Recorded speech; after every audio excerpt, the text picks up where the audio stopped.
America's image is largely determined by its skyscrapers. Chicago's silhouette is one of the nicest in the world, which is understandable if we know that such artists worked here as Sullivan, Burnham, van der Rohe, and Frank Lloyd Wright. They taught America and the world how to build skyscrapers, and these tower buildings were at home earlier in Chicago than in the more famous New York.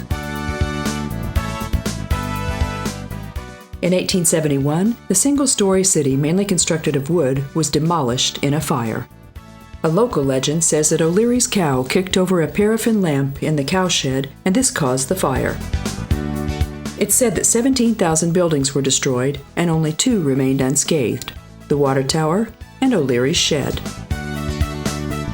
Whether this is true or not, it's sure that the people who lost their houses wanted to quickly construct buildings which made maximum use of the more and more expensive sites. As the saying goes, the price is sky high. Planners saw the solution in reinforced concrete structured buildings, which also gave better protection against fire than wood-structured houses. However, if we think of the film The Towering Inferno, the Chicago School of Architecture surprises pedestrians not only with its skyscrapers, but also that the 24-kilometer-long shore is lined with verdant parks and beaches. Try telling anybody that Chicago is an industrial city, though it is. It's the citadel of steel metallurgy and the rubber industry. Moreover, here's the busiest airport of the world and the main distribution center of the American railway system. In the city of 3 million people, they're the centers of 2 really typically American large industrial companies: Wrigley's Chewing Gum Factory and McDonald's. The explanation for the latter is that corn and wheat production and cattle breeding are quite significant in the land extending from the Great Lakes to the Great Plains. The most elegant route of the city is Michigan Avenue. The part between Oak Street and the river is called the Magnificent Mile. Here are the top boutiques, galleries, and restaurants.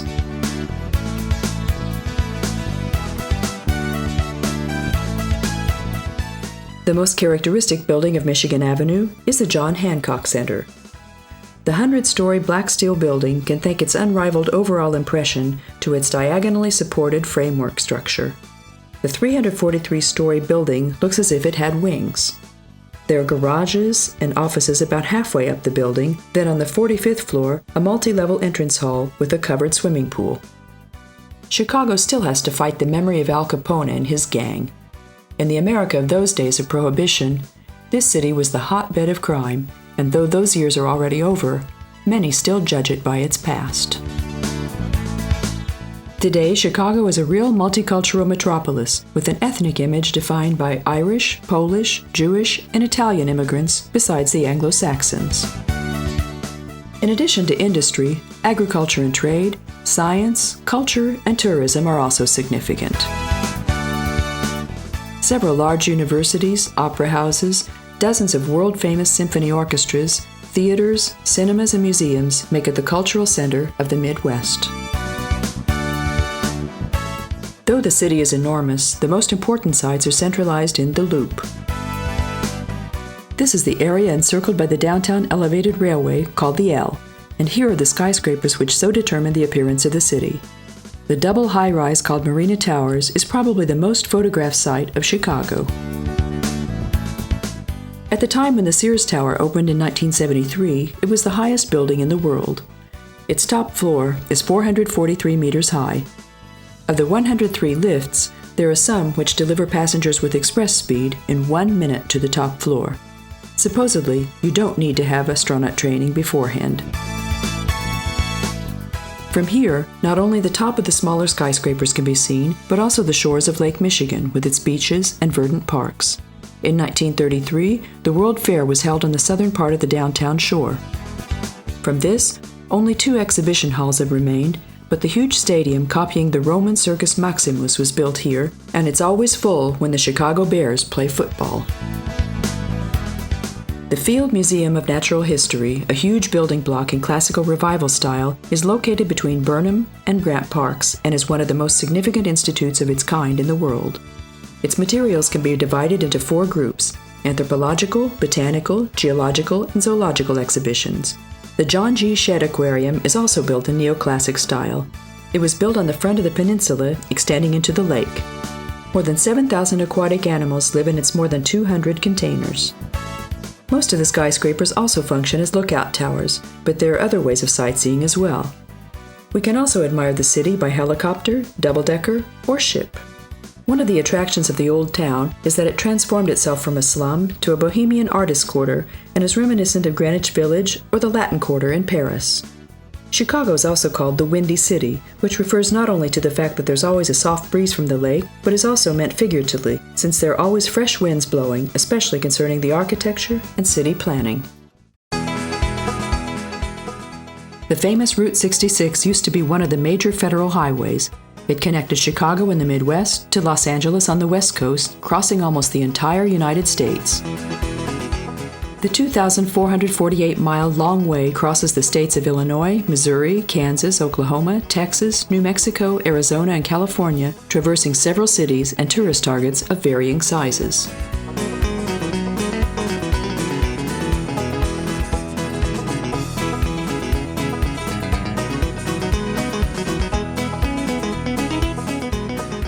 From Karl May's novel Winnetou, we know not only how to kill a grizzly bear with our bare hands, but also that the West begins in St. Louis. Today, the city, a mecca for blues fans, still tries to tempt tourists with the Gate to the Wild West image. The Memorial Park built around the Gateway Arch also seeks to communicate this image. The Westward Expansion Museum is in memory of the pioneers who conquered the unknown West. In 1859, from the territory of the original 13 states, hundreds of thousands of settlers and immigrants started to move west, where they hoped to find a new and more prosperous life. The settlers had to work hard to procure even the basics needed for living.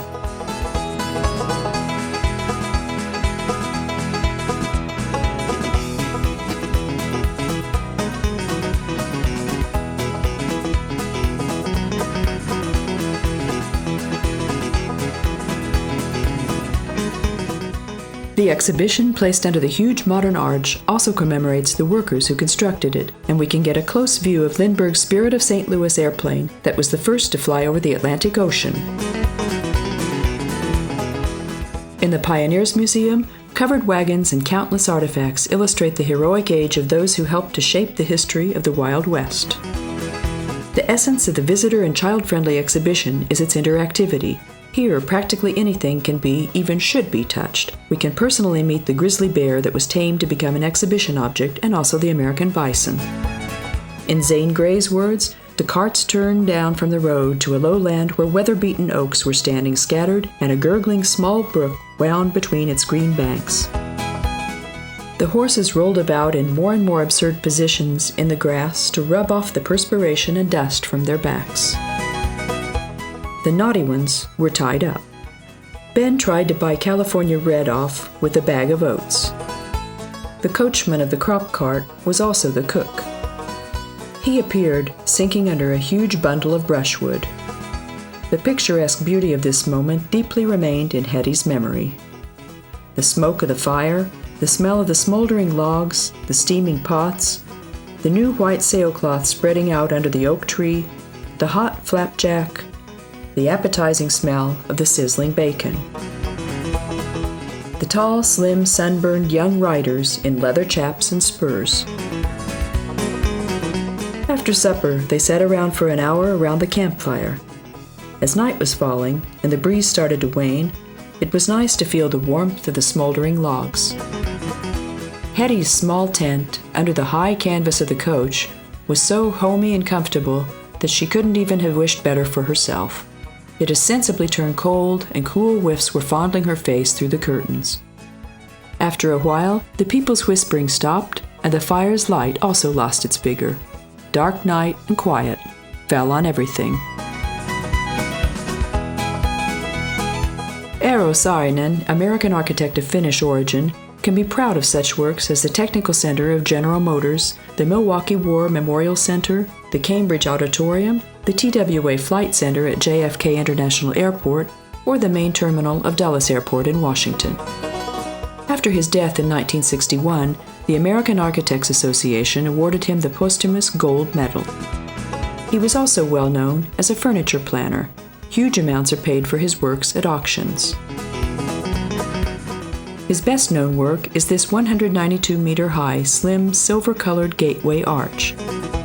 It was built between 1962 and 1965 from nearly 900 tons of stainless steel plates.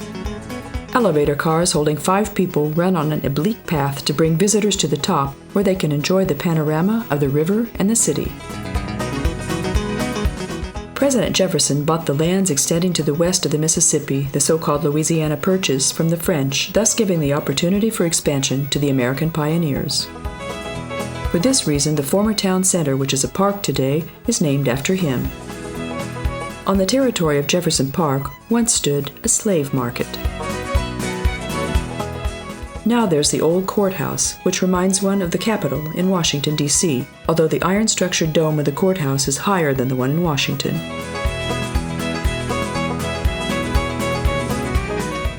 Here the trial of Dred Scott was held, who, in spite of being an African American, demanded civil rights for himself.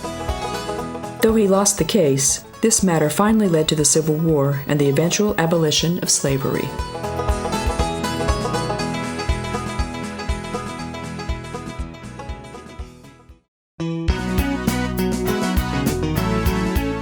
Route 66, the U.S. Route 66, in other words, the Main Street of America, the Mother Road, or Will Rogers Highway, has crossed the country since November 1926.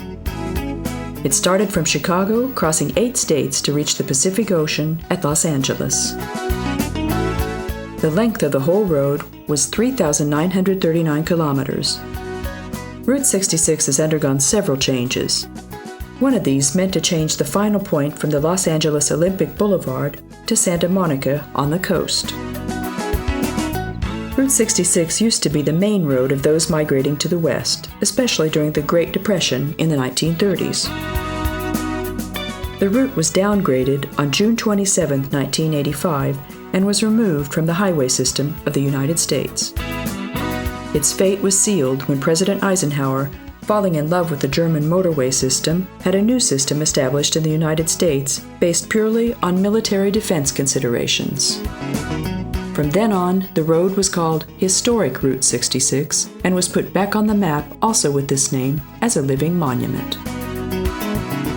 The road of all roads, the American dream, the way of Steinbeck, Keruac, the Easy Riders.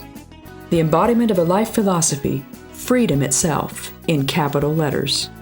John Steinbeck, in his novel from 1939, The Grapes of Wrath, wrote, "Route 66 is the long concrete road crossing the country, waving slightly up and down on the map, from the Mississippi to Bakersfield, through red fields and gray fields, turning up to the mountains, intersecting the watershed, then down to the bright, fearful desert, through the desert to the mountains again, until they reach Californian valleys. 66 is the road of an escaping nation that runs away from the dust, the rumbling noise of tractors, and the shriveling of lands. The slow northern expanding of the desert, the whirlwinds arriving roaring from Texas, the rises which don't make the fields more fertile, but even deprive from its remaining productive richness. The people are escaping from all these and meet on Route 66, coming from the secondary roads, from rough field ways, from rut paths, untrodden paths. 66 is the main route, the road of escape.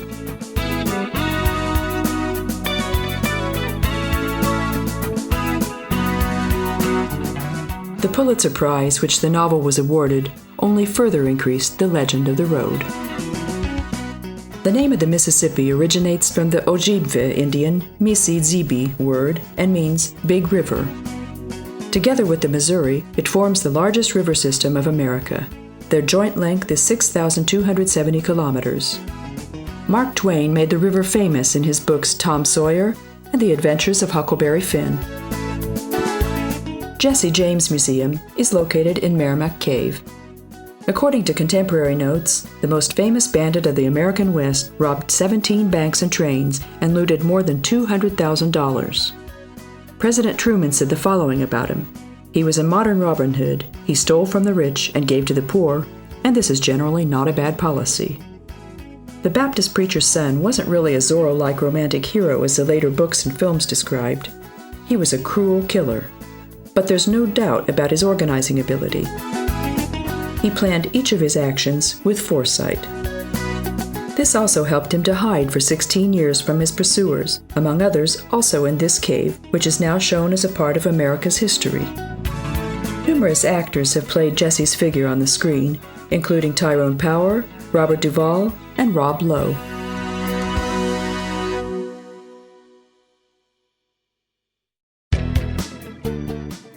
The Mother Road, as a good mother, also gave its name to show business. Songs have been composed about it.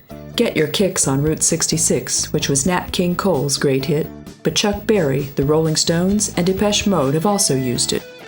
Walt Whitman immortalized it in a poem. I tramp a perpetual journey, come, listen all. My left hand hooking you round the waist, my right hand pointing to landscapes of continents and the public road. On April 22, 1889, the central part of Oklahoma was also opened for white settlers. Tens of thousands gathered at the border with covered wagons. At noon, the great land rush began. During the first years, the pioneers forced the Indians back to smaller and smaller areas, and they then started cattle breeding. Oklahoma's first oil well, put into operation in April 1897, is proudly on display even today. In 1904, the engineers found petroleum and natural gas in huge quantities, and from this time, cows had to share their pastures with nodding oil wells. Stanley Kramer's film titled Oklahoma Crude, starring George C. Scott, is about these good old times. The area also inspired the world-famous musical composers Rodgers and Hammerstein. Their piece Oklahoma was one of the hits of Broadway for a long time. Lynn Riggs, their lyricist, was born in nearby Claremore. His house is a museum today. Nearby, the Davis Gun Museum exhibits one of the largest weapon collections in the world. Even if you're on the right track, you'll get run over if you just sit there, said Will Rogers, the actor, humorist, and philosopher known for his numerous quotes and humor similar to that of Mark Twain, and whose birthplace 20 kilometers to the west of Claremore is a real place of pilgrimage even today. One of the numerous further museums commemorates crude oil mining, and another one, pioneer women. Fort Gibson's lookout towers are typical of military settlements, but there's also a museum of the Native Americans, the Creek, and the Osage Indians. The Cherokee and Seminole Indians, on the other hand, weren't born here. They were brought here by force. The tribes moved from the East Coast roughly took over the good and bad habits and lifestyle of the whites. They dealt with agriculture, and there were even tribes among them which made black slaves work on their plantations. Even during the Civil War, there were Indian chiefs who served as generals alongside the Confederates. The whites abolished the tribal governments, the natives were declared citizens of Oklahoma, and having seized the Indian fields, they organized an independent state which became a member of the United States in 1907. The young state prospered within a short time, mainly due to its natural circumstances. Plateaus, hills, and the Wichita Mountain region form the land of Oklahoma. A majority of its soil is black and fertile, perfect for agricultural purposes. Besides oil, this is the main economic source. The Cherokee Heritage Center is an Indian village where the old days, past life of the tribe is illustrated. An entry from an old encyclopedia says, "The Cherokee is the Appalachian tribe living the farthest north. They seem to be alone among the North American Indian tribes, but it's also possible that the intermediate tribes have all died out." For centuries, the Cherokee Indians have been living in the state of Georgia in North American United States on the southern slopes of the Allegheny Mountains in the most picturesque and healthiest area of the Mississippi River. In 1730, they submitted to the British, to whom they gave the majority of their homeland 25 years later. Later, they also fought heroically for the independence of the United States. Their number at the time of the War of Independence was about 15,000. Sometime later, at the urging of their chief, Joel Lee, a part of them moved to what is today the state of Arkansas. In 1838, the remaining part also left the land of their ancestors.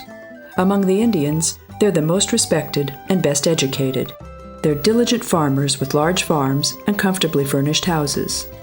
They have good horses, The herds of cattle and flocks of sheep are numerous, and they're also good artisans.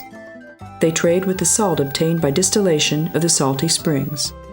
They have a written constitution, written laws, and well-organized government, which follow in every aspect the jurisdiction and public administration of the United States. The Cherokee language is the last of the Southern Iroquois languages which is still used today. They also have their own writing, but most often they rather use Latin letters when writing in their own language. Cherokee is written in syllables with 85 characters, which is unique of its kind and was created by the chief of a Sequoia tribe at the beginning of the 1800s, after he had recognized the advantages of having written records, influenced by the white settlers. At first, the members of the tribe doubtingly accepted his actions, but his system, built upon almost 12 years of work, quickly became popular. For some of the characters, the letters of the Latin alphabet gave the inspiration, but their phonetic value had no connection at all with the Latin originals. In the Indian village, potters, basket makers, and wood carvers show how their personal belongings had been made for centuries. They even show their old weapons, the tomahawk and blowpipe, and we can also learn some good recipes for our next barbecue party. As on the Path of Tears, the Indians could not always provide a full funeral for their deceased and had to be satisfied with singing Amazing Grace. This hymn was quite popular with both sides fighting in the American Civil War. Since then, Amazing Grace has often been considered the Cherokee national anthem.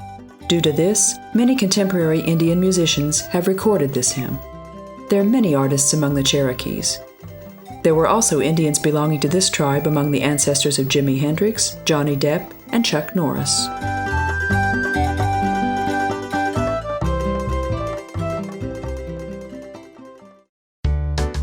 The film patented by the Lumiere brothers in 1895 missed out on the real heroic age of the American West.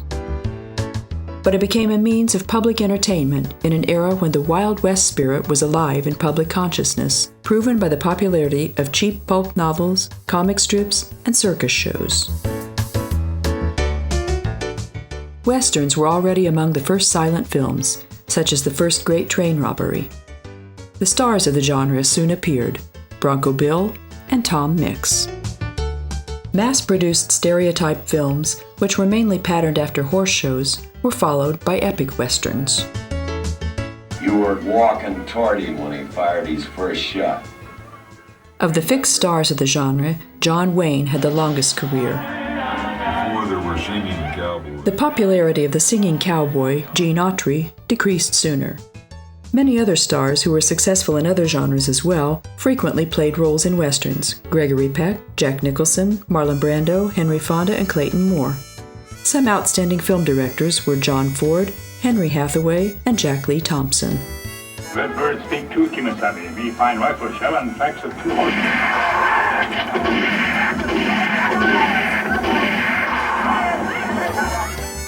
Examples for characters were provided on one hand by real heroes of the Wild West, Buffalo Bill, Jesse James, Butch Cassidy, Pat Garrett, and Wyatt Earp. On the other hand, created by well-known writers such as Cooper, Bret Harte, and Zane Grey. Though the death of the genre has been mentioned several times, it always comes to life again. In the early 60s, the Italians brought it back. Clint Eastwood has become the most popular hero of the macaroni western, and Sergio Leone, an Italian who found America in Spain, became the most known director. The range of actors is almost endless, starting from the late American President Ronald Reagan to Robert Mitchum, Jim Stewart, Anthony Quinn, Glenn Ford, and Paul Newman. In the still popular The Magnificent Seven, we can see the bests of the genre: Yul Brynner, Charles Bronson, Steve McQueen, and James Coburn. In the 90s, the Oscar Prize winner Unforgiven also indicated the survival of Western films. The most popular actors of that time, Mel Gibson and Tom Selleck, also tried their hand in this genre. Gibson played in Maverick, Selleck in Quigley Down Under, and Monte Walsh. The two-time Oscar winner Gary Cooper was born in Montana and was the star of High Noon. The lesser-known Dale Robertson and Tim Holt, who played in The Treasure of the Sierra Madre, are sort of local heroes. Holt was born in Missouri, near St. Louis, like the famous writer Mark Twain, whose birthhouse can be seen near the small town of Hannibal. The writer, educated as a journalist and humorist, became world famous by works like Life on the Mississippi, Tom Sawyer, or The Prince and the Pauper. Many of his stories and novels take place on the Mississippi and surroundings. This is his world. Just like the rodeo, a beloved pastime for some Americans, whether bucking bronco or bull riding. Rodeo star Ben Johnson was born in 1920 in St. Louis. He played secondary roles in the western She Wore a Yellow Ribbon and Peter Bogdanovich's famous film The Last Picture Show. After his death in 1996, a memorial plaque was hung here in the National Cowboy and Western Heritage Museum.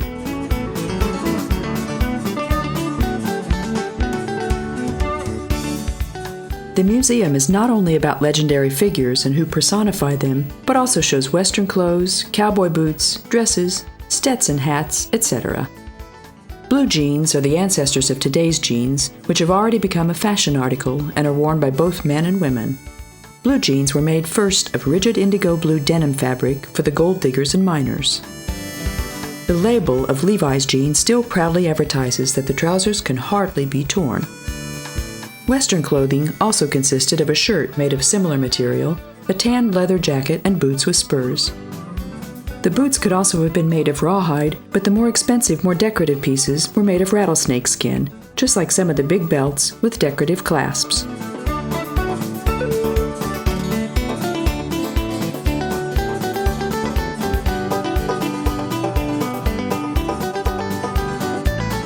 The wide-brimmed Stetson hat protects against the sun and was a decisive part of the typical clothing.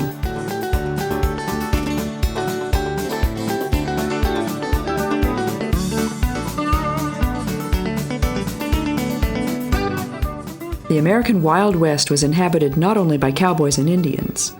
The Soldier Blue was a figure which was just as well known in that era. They were put into action against the Indians, and they also fought in the North-South Civil War. Their life was shown in the film Soldier Blue, starring Peter Fonda.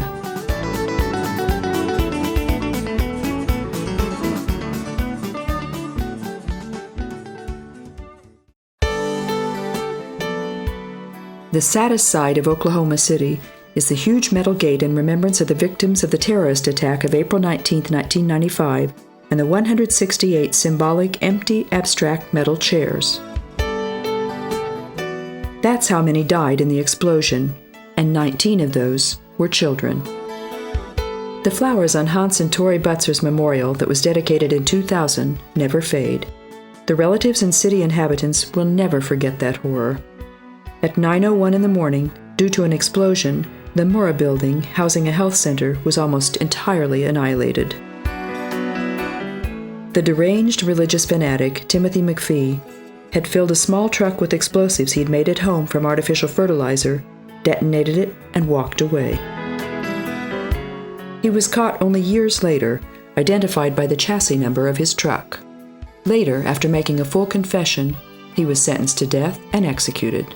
He made a full confession, but showed no sign of regret. He was the classic example of the deranged mind of a religious fanatic who committed his crime because the death of the members of a dubious religious sect had made him depressed. Oklahoma City's been the state capital since 1910. The industrial city was originally settled on an expansive oil field. More than 2,000 oil wells are in operation in the surrounding area, but the oil city of the prairie is transforming into more and more of a tourist target. In the 80s, the inhabitants decided to reshape the city. Skyscrapers were connected by under and overpasses, and small green parks were added to the area. There's a '66 museum in Oklahoma, too. Here we can discover how America traveled between the 1920s and 1960s. We can see shops, petrol stations, motels, and restaurants preserved in their original condition. With their typical neon lights, furnishings, and ad signs, they recall an era already familiar from films. Let's stop and have a walk in the museum-like village that hasn't been changed for decades, since the interstate highway was built, sentencing it to a kind of slumber. Stop for a while at a neglected part of the road. Let's listen to the noise of the millions of wheels which have passed along here. Vladimir Nabokov put it this way: "By putting the geography of the United States into motion, I did my best for hours on end to give her the impression of going places, of rolling on to some definite destination, to some unusual delight. I've never seen such smooth, amiable roads as those that now radiated before us across the crazy quilt of 48 states. Voraciously we consumed those long highways. In rapt silence, we glided over their glossy black dance floors. By a paradox of pictorial thought, the average lowland North American countryside had at first seemed to me something I accepted with a shock of amused recognition, because of those painted oilcloths which were imported from America in the old days to be hung above washstands in Central European nurseries, and which fascinated a drowsy child at bedtime with the rustic green views they depicted. Opaque, curly trees, a barn, cattle, a brook, the dull white of vague orchards in bloom, and perhaps a stone fence or hills of greenish gouache. Beyond the tilled plain, beyond the toy roofs, there would be a slow suffusion of loveliness, a low sun in a platinum haze with a warm, peeled peach tinge pervading the upper edge of a two-dimensional, dove-gray cloud fusing with a distant, amorous mist. And the car inside would be a furnace when we got in again, and the road shimmered ahead with a remote car changing its shape mirage-like in the surface glare, and seeming to hang for a moment, old-fashionedly square and high in the hot haze. And as we pushed westward, patches of what the garage man called sagebrush appeared, and then the mysterious outlines of table-like hills, and then red bluffs ink-blotted with junipers, and then a mountain range, then grading into blue and blue into dream, and the desert would meet us with a steady gale, dust, gray thorn bushes. Not only Professor Humbert and Lolita traveled along America's highways, petrol stations, roadside motels, and restaurants. Road movies. How many books and films have been made about the search for freedom and ourselves? Walt Whitman, Jack London, Jack Kerouac, and John Steinbeck. Who writes in his book Travels with Charlie, "It was almost dark by the time I had found the place I was longing to be. The river was wide and friendly. Trees and lovely glades bordered its banks, and near the bank there was a line of pretty white houses standing on the green field of the riverside.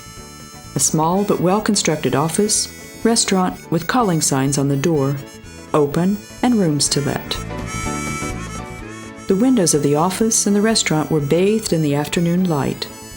No one was inside. The registration book was lying on the table in front of the bar.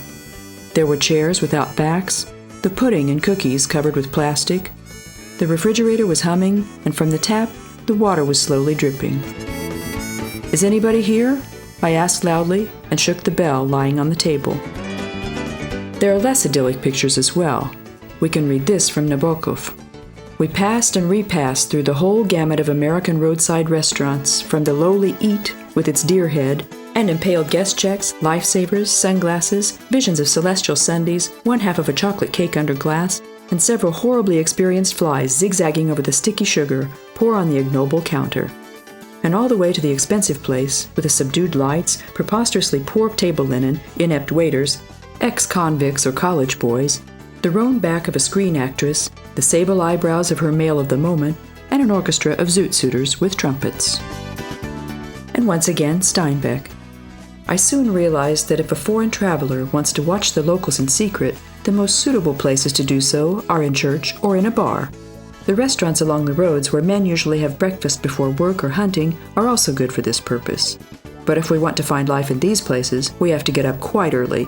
But the innate reticence of Americans living in the country glitters in all its shining glory at breakfast." Creaking wind engines, roads that seem endless, deserted petrol stations, roadside dives. How many American films use them as locations? According to a film historian, the literary equivalent to the road movie is the 17th century picaresque novel. Its hero is the picaro, the adventurer, the traveler. His means of transport was, of course, the horse. The protagonist is usually a disappointed, bitter, sarcastic figure who's involved in strange situations but solves them and doesn't bite the dust.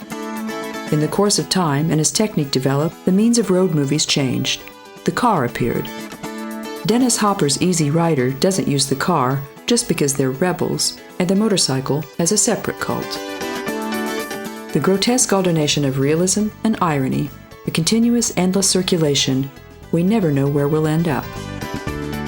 The story plays with the viewer as it pleases. It ends arbitrarily. In the name of artistic license, the director cuts the storyline off where he wants.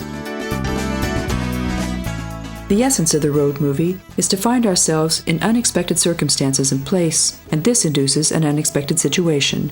The path is defined, the scene is defined. The means of the road movie during the past 20 years was the car, and will remain so for a while. As the saying goes, on the road I can meet people in any kind of social situation. If I travel by spaceship, I can meet extraterrestrials at the most. Road movies already existed in the heroic age of the film, from Buster Keaton's The General to The Odd Man Out. The genre has changed, from westerns to gangster films to romances and science fiction. Nevertheless, it has remained itself. The story of Bonnie and Clyde has become as classical as Easy Rider and Convoy. The list of films is long, starting from Thelma and Louise to the work of Antonioni or David Lynch. Take, for example, Little Miss Sunshine. The number of Oscars it received demonstrates that the genre has not yet been exhausted and hasn't lost a bit of popularity.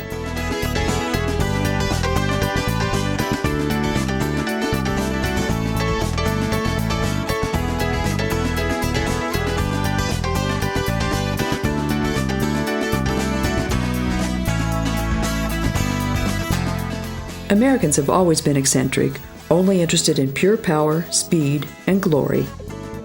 Already in the heroic age of motoring, their vehicles were nicer and better, and of course, more powerful than those of other nations.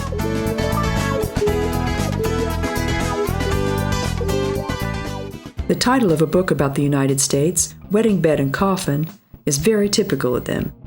It even happened that someone asked to be buried in his favorite car. We all remember Grease and American Graffiti, and several other films that are about the car cult in the United States. We can visit numerous car museums nationwide. In the one in Oklahoma, we can see more than 40 cars, mainly hot rods. So what is a hot rod? Let's hear what an expert has to say. The first hot rods were born in a quite simple way. As today, also in the 1920s, teenagers with their fresh driving license weren't satisfied with the average cars of the era. For the sake of individuality, they wanted to spiff up their old used cars they'd bought for a few dollars of their savings, and in 95% of the cases, this was a Ford Model T.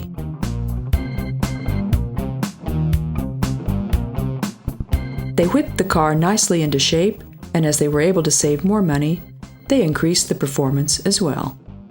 The methods of that time are similar to today's tuning, but the fashion and demands of the times were different. It was great if someone had a new cylinder head and carburetor for his old Model T, and most of the times, even its bonnet or hood was removed for the sake of better cooling and a cooler exterior. Those were the basic specifications for the vehicles of that time, and they were then ready for the test. At night, young people raced on the streets. As more and more hot rods frightened the peaceful citizens on the streets of Los Angeles, Burbank, and San Diego, the police was also on the trail of the rascals. This time, the Rodders changed tactics and held their races along the nearby Salt Lakes. After World War II, in 1949, Bonneville Salt Lake in Utah State was the location of the first official hot rod race. By this time, the typical kinds of vehicles had been developed. The Roadsters reshaped from the Ford V8 type of the 30s, seated coupes with a shortened roof, without mudguard and bonnet or hood, extremely streamlined and fast, like America itself.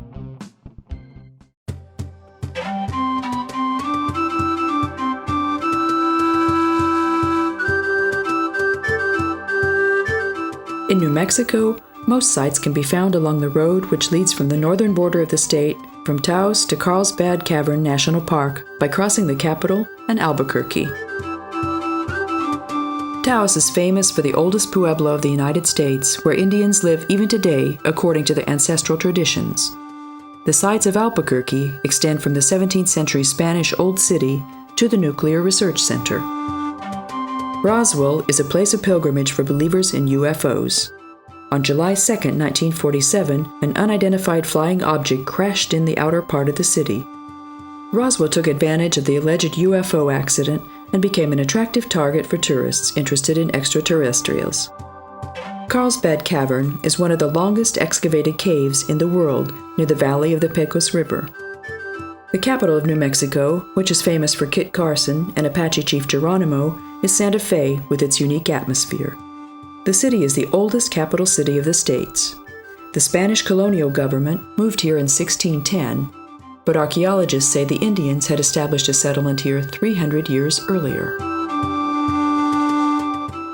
Santa Fe is the city of holy faith, as its name says. The historical city core still reflects the peaceful atmosphere of the Spanish and Indian era. However, in line with the expansion of tourism, the number of hotels and souvenir shops here has also increased. The cathedral named after St. Francis of Assisi is the first church in this state to be elevated by the Pope to the rank of basilica. The city was the center of the conquest of Indian territory and at the same time, that of the natives' conversion to Christianity. On the Santa Fe Trail, tens of thousands of settlers set off to the southwest. Santa Fe Trail was also a famous film of Mihai Kertész, in which Ronald Reagan played General Custer with Errol Flynn and Olivia de Havilland. Many consider the San Miguel Church the oldest church of the United States. It was built in 1621. In a guidebook we read, Santa Fe is an especially lively city. Many times the festivities and parades overlap among the Spanish houses with their red-tiled roofs or the yellowish adobe houses of the antique downtown. The most spectacular is, of course, the holiday of the city, the Santa Fe Fiesta, held in early autumn on the weekend before Labor Day and including parades, colorful carnivals, Indian dance shows, and fairs. The main square of the old town is the plaza. It has preserved its old image and its narrow streets are edged by adobe buildings. Typical of the city are the round adobe walls using natural materials and colors of the surrounding land and the usage of the Pueblo Indians' inheritance. The flat roofs of the yellowish pink cube-shaped houses are held by stump beams, which here are called vigas. In the city, we can still find the charm of incomparable architecture with its link to nature. Under the shaded arcades of the Santa Fe Village, craftsmen's objects are on display. Indian tapestries are spread over the corridor stones to serve as a backdrop for the various wares. Pottery, musical instruments, and mainly decorative objects and jewelry are the focus of this market. Jewelry is partially made of turquoise, which is mined in large quantities in the nearby mountains. The motifs derive from Indian folk art, and some pieces are even made of arrowheads threaded on a leather string.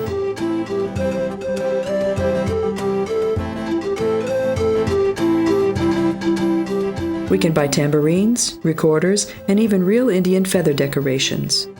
The woven objects, baskets, and boxes are nice. The local potters decorate their pots and pitchers made on a pedal-driven potter's wheel with their ancient Indian motifs. The objects obtainable here are very similar to the ones seen in the Museum of Indian Art and Culture. Its exhibition features the Southwest Indians' culture and art from the time before Christ. Santa Fe not only has numerous museums and exhibition halls, but there's an extraordinarily large number of art galleries as well. The colors and lights of the land inspire painters and photographers alike.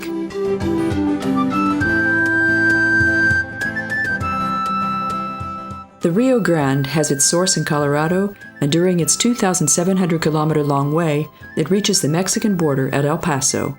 It has several tributaries, and after leaving the mountainous region, it becomes a wilder desert river. It's extremely capricious, often causing floods in the spring, while by the end of the summer, it's almost dried up. The center of the surrounding Indian pueblos is Española. Indians of Cachina, Keruac, Santa Clara, and San Ildefonso lived somewhere in the neighboring cave city. They built parts of their houses in the caves hollowed in cliffs. They made multi-story caves, and there were buildings even on the top of the mesas. They hollowed out separate caves as storage places for food. Their communal house, which has recently been excavated, consisted of 1,000 rooms. They left their caves in the 15th century to move into dwellings which became the pueblos of today.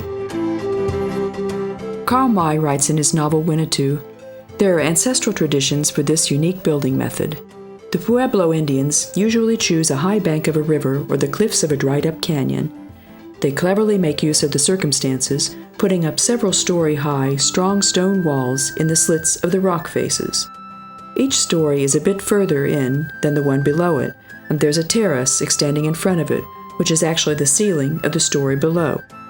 So the ground floor is the most spacious, and the floors above it are progressively smaller and smaller. The whole thing is like a pyramid consisting of cells or a house of cards. There are no stairs in the building. Approaching each floor is possible only from the outside, climbing a ladder. If an enemy is coming, the ladders are pulled in, and only those can climb up who had brought a ladder with them."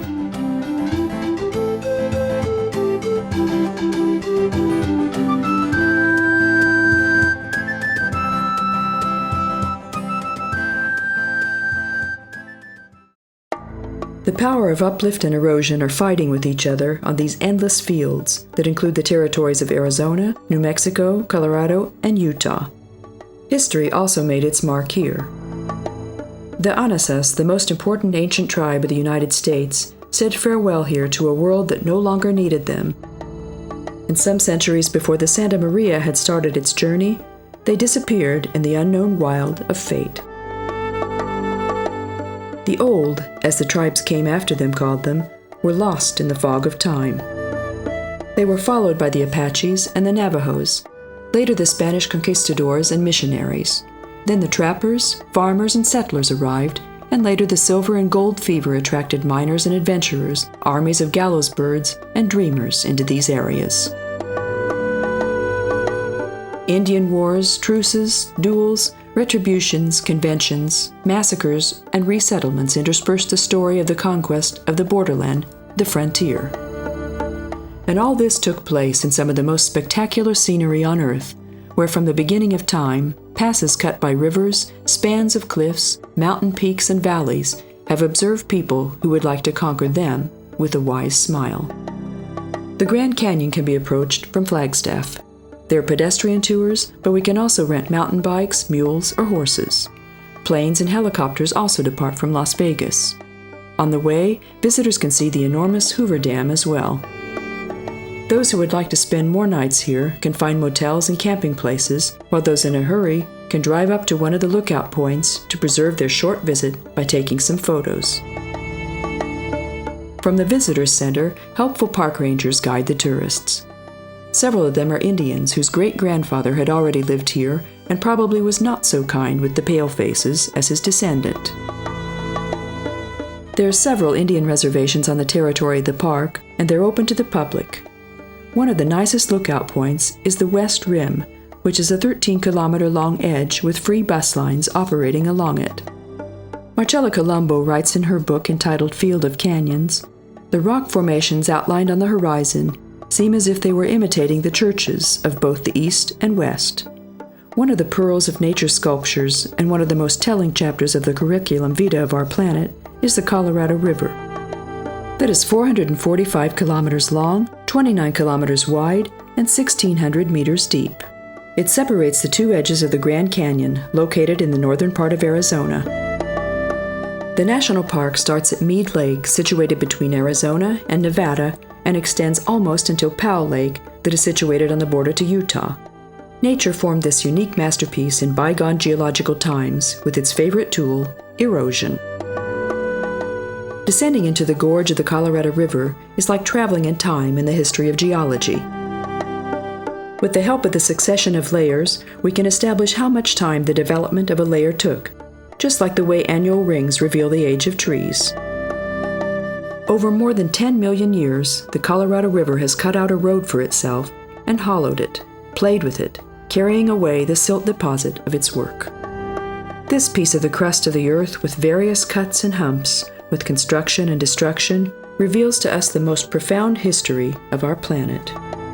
Here came into existence such miracles of erosion as Zion National Park, Canyonlands, Capitol Reef, Glen Canyon, Rainbow Arch, Arches National Park, and Monument Valley.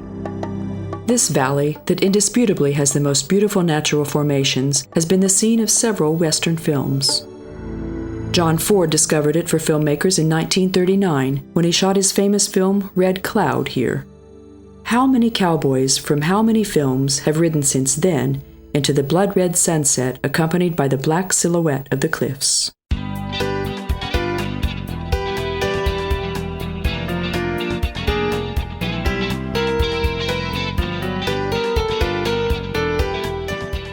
Hollywood is the city of dreams. Here, anything can come true.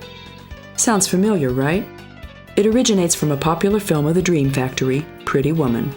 And what experience is behind those words? There have been shoe shiners and immigrant newspaper peddlers who've become millionaire producers. Dishwashers, waitresses, and shop assistants became film stars.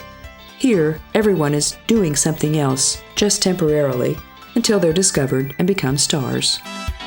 Rodeo Drive, the shopping destination of the rich and beautiful, was quite near. Vivian just had to cross Wilshire Boulevard and Dayton Way to find it. She'd never been there before. She was admiring the super elegant shop windows of the stores and the elegant people walking on the sidewalks. Vivian's cheap apparel attracted as much attention here as the local ladies' expensive dresses and jewels would have caused in the Blue Banana.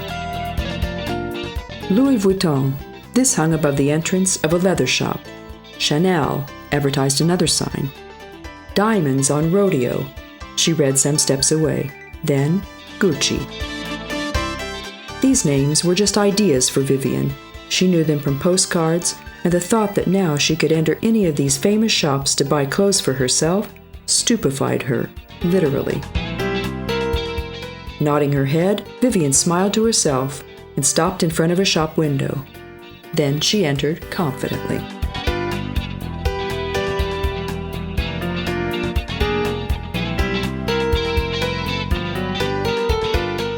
Due to the large distances, poor public transportation, and the wide avenues here, everyone uses a car.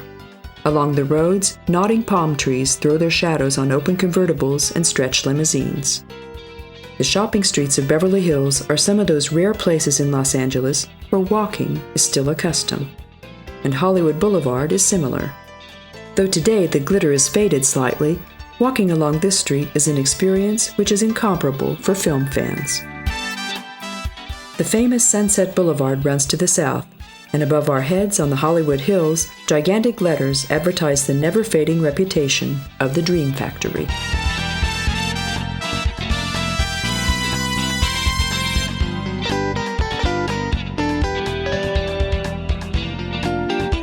The stars haven't lived in Hollywood for ages.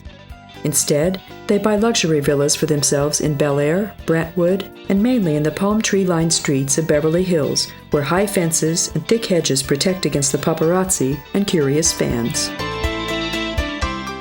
Otherwise, it's no secret which house belongs to whom, since walking or microbus tours are also arranged here, and tourist offices even sell small booklets with a map for stargazers, including some former residents who have since passed on. Gaining access into the neighborhood of the rich and famous, of course, is impossible, on the one hand due to armed bodyguards, dogs, and the most expensive electronic camera and warning systems, on the other hand because the celebrities have a number of luxury homes and they don't always announce where they'll be staying.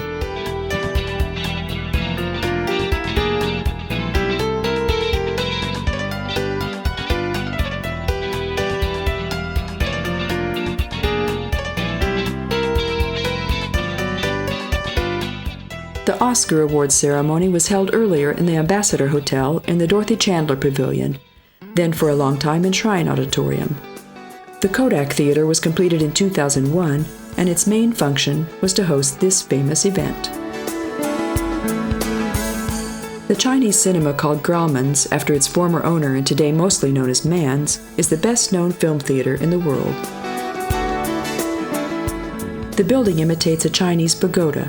Opposite it is one in Egyptian style, while the other cinemas of the area are mainly palaces in Art Nouveau, citing the golden age of cinema, the 20s and 30s. Also, the interior of the Chinese theater originates from this period. On the sidewalk there, we can see the hand and footprints of the stars, the paws of Rin Tin Tin and Lassie, and the footprints of Tom Mix's horse. It also shows how old this custom is, but it's still practiced, and the best-known actors and pop stars feel honored if their reputation is carved in stone. The comedian Bob Hope made this statement about TV in the 50s. Television, that's where movies go when they die. For a long time, the stars of soap operas and TV series didn't have the chance to have their own star or handprint in Hollywood. But today, this has all changed. This isn't actually the heart of the film capital anymore. The studios are farther away, on the way to San Fernando Valley. The most famous is Universal Studio, where we can tour with small microbuses among the sets of old movies and almost have the feeling of an amusement park. In the NBC studio, the audience is let in on the secrets of making a television program. The Santa Monica Pier, the harbor with a Ferris wheel, is one of the best-known points in Los Angeles. Many TV series and films took place here. The heroes of Baywatch saved lives on this coast. Here, the bicycle cops of Pacific Blue cycled. This small town of 100,000 inhabitants is the beach for Los Angeles to the east of the famous Malibu beach. On the coast, turning to the south, we find a string of suburbs, which are holiday resorts. Only the Los Angeles International Airport interrupts the chain of Venice Beach, El Segundo Beach, Hermosa Beach, Redondo Beach, and Palos Verdes. Santa Monica also takes its part of the film industry. The American Film Market is held each year here at Loews Hotel. On the Santa Monica mountain range, Palisades Park towers above the city, from where the coast can be seen all the way from Malibu to Venice. Down below, colorful toy-sized cars speed along on the highways. Dozens of airplanes circling in the air day and night are waiting to land at one of the busiest airports in the United States.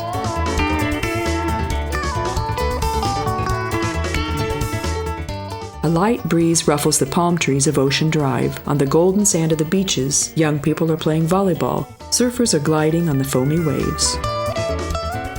Street musicians, showmen, portrait painters, puppeteers, fire eaters, and breakdancers are swarming on the promenades.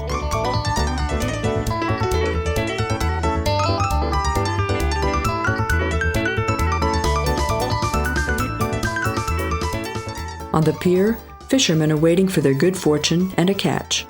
This is also where many people try out their brand new vehicles, whether they're driven by engine or manpower.